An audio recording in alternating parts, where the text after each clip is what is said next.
diferencial é uma poderosa ferramenta matemática para analisar como as coisas variam. As manivelas de controle dessa ferramenta são umas poucas e simples regras de cálculo de derivada. Em algum lugar, há cerca de 600 anos antes de Cristo, alguém descobriu que se você quiser obter sons agradáveis a partir das cordas de um instrumento, o comprimento das cordas deve estar na razão de números simples, como 1/2. Isso é chamado de harmônicos de Pitágoras. A descoberta foi importante porque ela foi a primeira conexão descoberta entre a matemática e o mundo físico. Infelizmente, essa conexão foi esquecida por muito tempo e retomada lenta e laboriosamente milhares de anos mais tarde. Uma pessoa que certamente a dominou foi Galileu Galilei. Eu quero ler a vocês algo que Galileu escreveu. Esse livro foi publicado em Roma em 1623 e é chamado Saggiatore, que geralmente é traduzido por ensaiador. Mas eu prefiro chamá-lo o experimentador, porque acho que é mais próximo daquilo que Galileu tinha em mente. Galileu tinha o mau hábito de fazer suas famosas anotações em italiano, mas eu as traduzirei conforme formos prosseguindo. Ele disse: o conhecimento verdadeiro está escrito neste enorme livro, que está constantemente aberto diante de nossos olhos. Eu falo do universo. Mas ninguém pode entendê-lo sem que antes entenda a linguagem na qual ele está. Está escrito na linguagem matemática. Assim, para nos prepararmos para ler o livro do universo, nós precisamos primeiro aprender os símbolos e o vocabulário da linguagem matemática. É uma linguagem precisa, poética e mesmo musical. Durante muito tempo, os físicos têm usado a linguagem matemática. E desde aproximadamente 600 anos antes de Cristo, os músicos também a usam.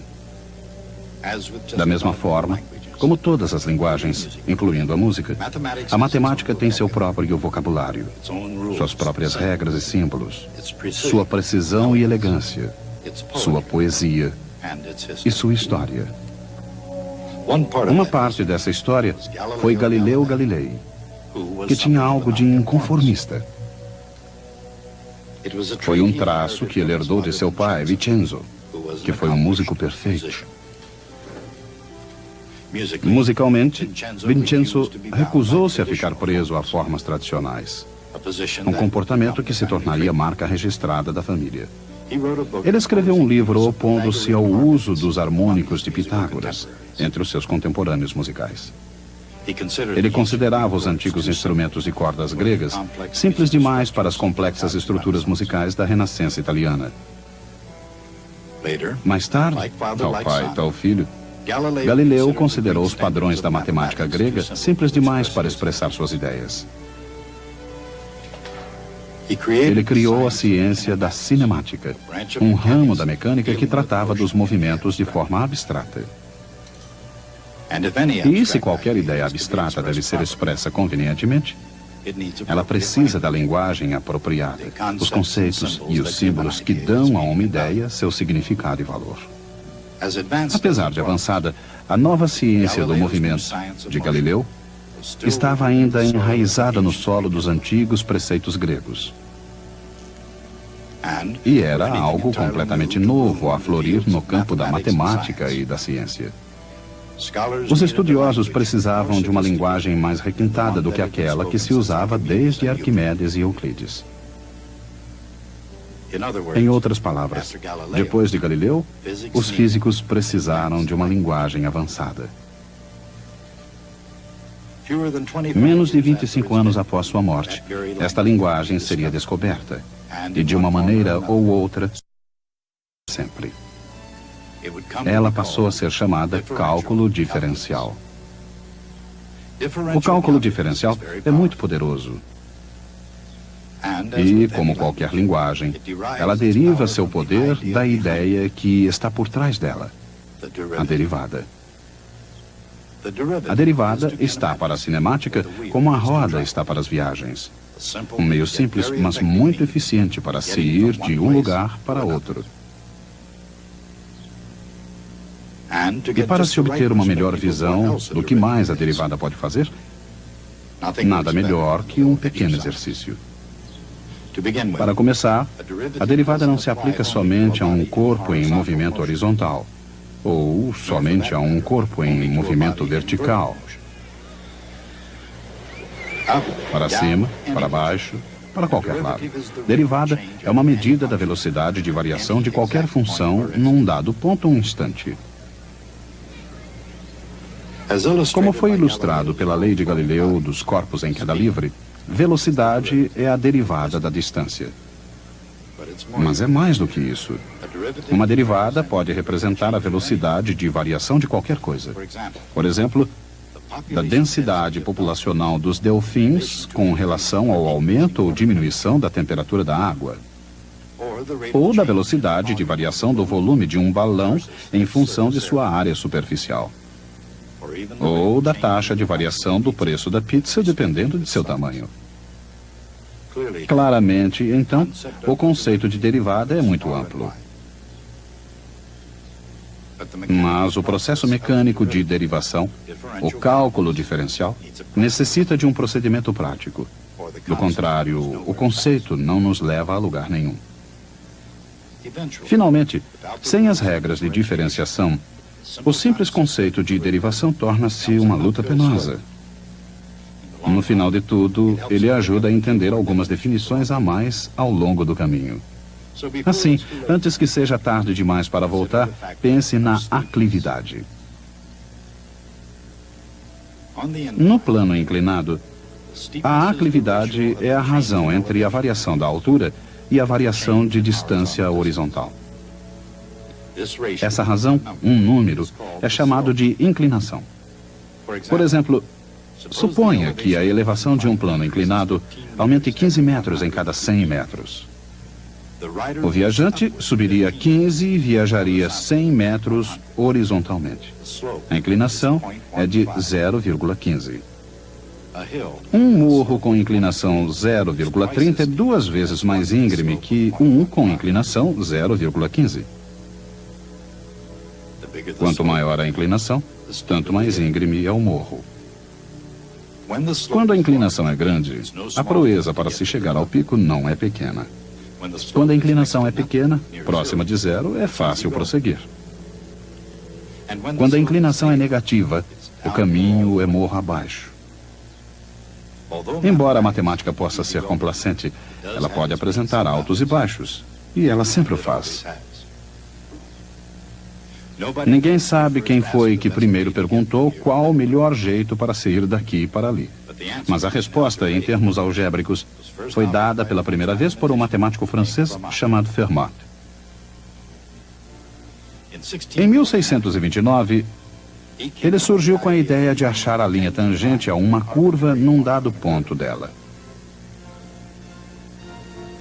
Em 1638, Fermat dividiu a sua descoberta com seu conterrâneo René Descartes, que tinha o seu próprio método para achar tangentes a curvas algébricas. Muitas dessas ideias matemáticas, especialmente aquelas de Fermat, foram mais tarde desenvolvidas por Wilhelm Leibniz e ainda Isaac Newton, num método geral e sistemático de análise matemática, o cálculo diferencial. Deixando a história de lado, pelo menos por enquanto, algumas questões pertinentes permanecem. Por exemplo, em uma curva que varia suavemente, existe uma variação constante da inclinação. Como então, na linguagem atual, calcula-se a inclinação num dado ponto qualquer?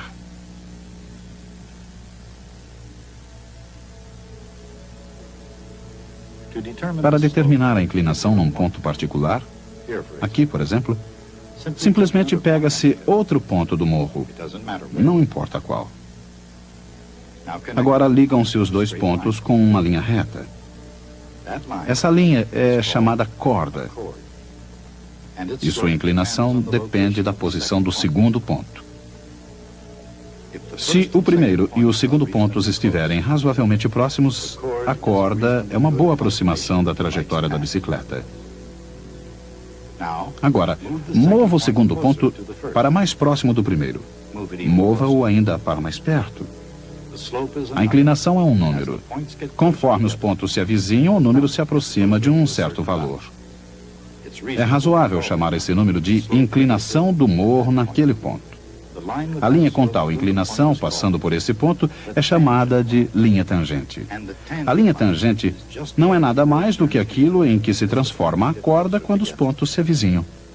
A inclinação da linha tangente naquele ponto é a inclinação do morro. A velocidade instantânea pode ser calculada pelo mesmo processo. A lei de Galileu dos corpos em queda, aplicada aqui para um público bastante indeciso, é mais do que um experimento mórbido. É o cálculo diferencial indo para o salvamento. Mudança de distância dividida por variação do tempo. A razão é a velocidade média durante o dado intervalo de tempo. Quando esse intervalo tende a zero, o valor limite da velocidade média é a velocidade instantânea. Variação na elevação dividida pela variação de distância na horizontal. O resultado é a inclinação de uma corda ligando os dois pontos. Quando a distância horizontal tende a zero, o valor limite da inclinação da corda é a inclinação naquele ponto. Diferenciação. Os objetivos e métodos de cálculo diferem, mas não os conceitos essenciais, nem os procedimentos. Velocidade é a derivada da distância em relação ao tempo. Inclinação é a derivada da elevação com respeito à distância horizontal. Em qualquer caso, uma derivada é o que acontece a um quociente, uma razão de dois números, quando ambos, numerador e denominador, tendem a zero, antes deles chegarem realmente a zero. Pequenos números são representados pela letra grega delta. Delta y é uma pequena variação em y. Delta x, uma pequena variação em x.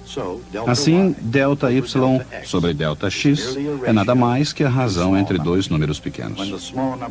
Quando os números pequenos tendem a zero, tal razão passa a se chamar derivada. E os deltas tornam-se novos símbolos. dy sobre dx, o símbolo da derivada, que significa a derivada com respeito a x da quantidade y. Uma vez que a mecânica simples foi dominada, o cálculo de derivada de qualquer coisa não é mais difícil do que acionar uma chave.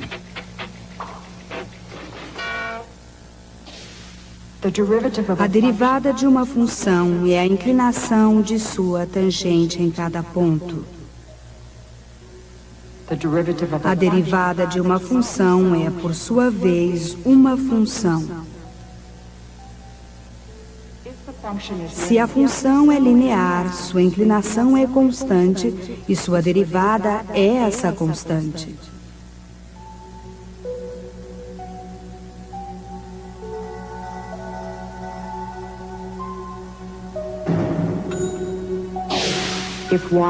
Se y igual seno de x, então dy sobre dx igual cosseno de x.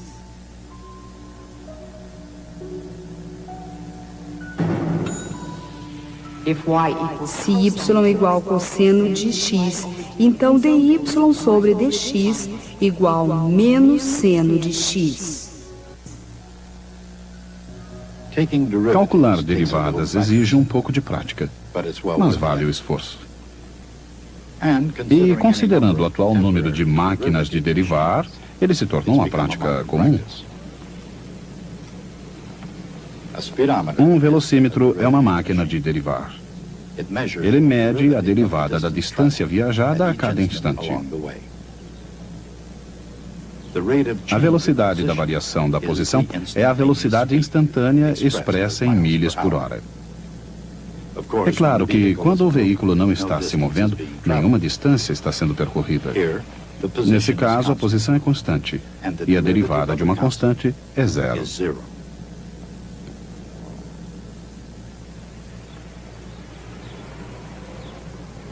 Matemática é uma linguagem construída em estruturas gramaticais. Uma coleção de regras que estruturam e analisam o problema que se tem às mãos. Qualquer que seja a tarefa, desde a construção de uma casa até a composição de uma sinfonia, mesmo a mais complicada tarefa pode ser analisada da mesma maneira. Newton e Leibniz desenvolveram as ferramentas do cálculo que permitem que as mais complexas funções a serem derivadas o sejam, decompondo-as em partes mais simples. Uma das regras básicas da diferenciação é a regra da soma. Suponha que um pintor possa pintar 90 metros quadrados de parede por hora e outro 100. Essas são as velocidades com as quais a área da parede está mudando de cor. Em outras palavras, elas são derivadas. Assim, a cada hora, 190 metros quadrados de parede estão ao todo sendo pintadas. É assim que a regra da soma funciona. A derivada de uma soma é a soma das derivadas.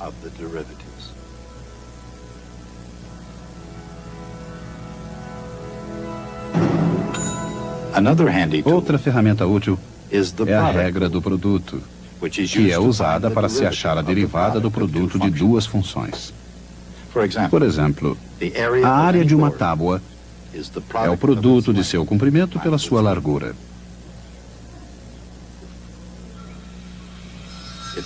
Se o comprimento diminui,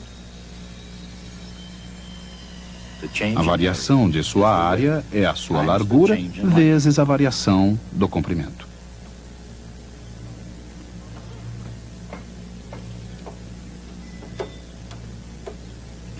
Se a largura é reduzida, a variação da área é o comprimento vezes a variação da largura. A variação total da área é a soma dessas variações. Isso é verdade tanto no produto do carpinteiro, como também na linguagem do cálculo diferencial.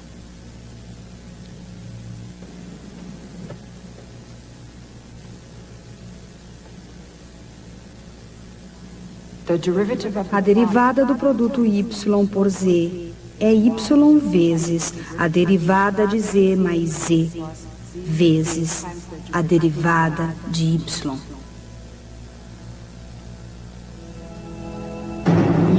Usando essa regra, é possível achar-se a derivada de x ao quadrado.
Ou de x à terceira potência, ou x a qualquer potência n.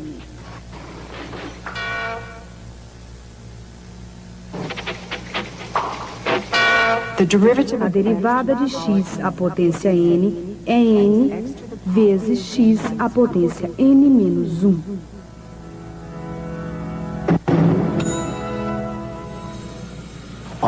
Frequentemente, uma operação depende da outra. Por exemplo, Suponha que um veículo tenha um consumo de 17 milhas por galão. Isto é uma derivada.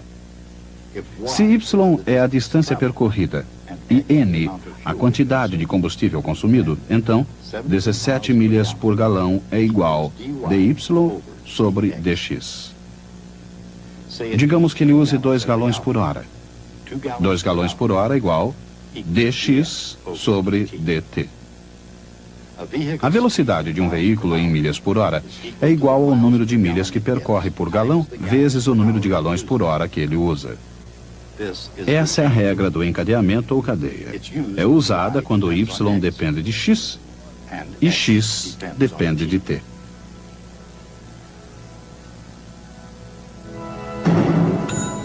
A regra da soma. A regra do produto. A regra da cadeia. Essas 3 regras representam a gramática do cálculo diferencial. E a validade do cálculo diferencial pode ser vista na diversidade de suas aplicações. Por exemplo, quando um foguete se move com um deslocamento s no instante t, a derivada do deslocamento é a velocidade. Positiva para o movimento ascendente e negativa para o movimento descendente. A derivada da velocidade é a aceleração, o que equivale a tomar a derivada da derivada. Isto é, a derivada segunda de s.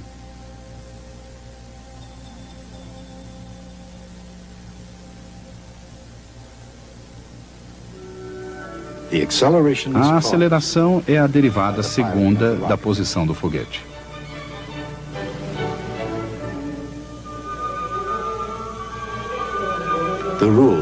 As regras do cálculo diferencial e suas aplicações na física.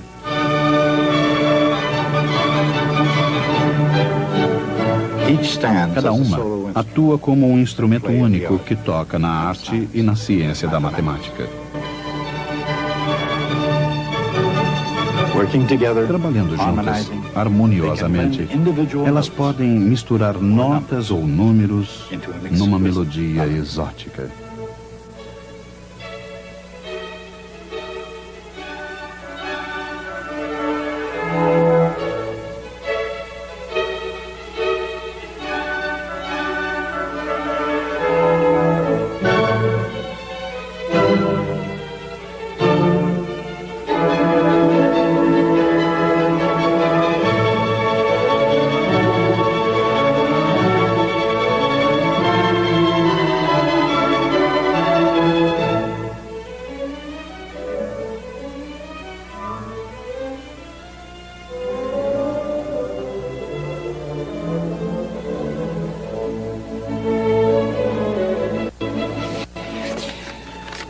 Eu recebi uma carta de um músico chamado Albert Einstein. Ele a enviou em 1912. O correio às vezes é tão lento. Mas não é isso que eu quero discutir. Na verdade, ele não enviou a mim, mas para um amigo dele. Eu a consegui na biblioteca. De qualquer forma, ele dizia: eu estou me ocupando exclusivamente com o problema da gravitação. E agora eu acredito que suplantarei todas as dificuldades. Mas uma coisa é certa. Eu comecei a ter um grande respeito pela matemática. A sutil parte da qual, em minha ignorância, eu tinha até agora olhado como puro luxo. Einstein trabalhou com gravitação por mais de 4 anos, resultando daí a teoria da relatividade geral. É a mais difícil teoria matemática da física. O que Einstein quis dizer com sutis partes da matemática que pareciam luxo? Será que ele realmente acreditava que ele poderia ter progredido sem fazer cálculos? Bem, é claro que não. O ponto é que os físicos têm uma certa arrogância em relação à matemática. Por exemplo, você pode ter a impressão que através dessas simples regras você pode obter a derivada de qualquer função. Isso não é verdadeiro. Seja uma função cujo gráfico pareça uma pirâmide egípcia. Bem, é fácil ver qual é a inclinação aqui e aqui. Mas no pico você teria um problema. Não há inclinação nesse ponto. A função não tem derivada nesse ponto. Eu nunca disse nada que pudesse fazê-los acreditar que isso nunca aconteceria. Para os físicos, a matemática é apenas uma ferramenta. Ela deve ser usada para se executar algo. Mas um verdadeiro matemático é o guardião da precisão do pensamento. O que interessa ao matemático é a matemática em si. Quando o matemático faz uma afirmação sobre derivadas, essa afirmação deve levar em consideração qualquer exceção, independentemente de sua raridade, como o pico de uma pirâmide. Esse é o tipo de sutileza com a qual Einstein estava preocupado. Até a próxima vez.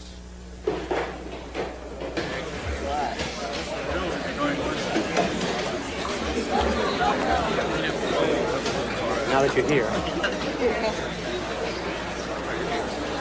Last day.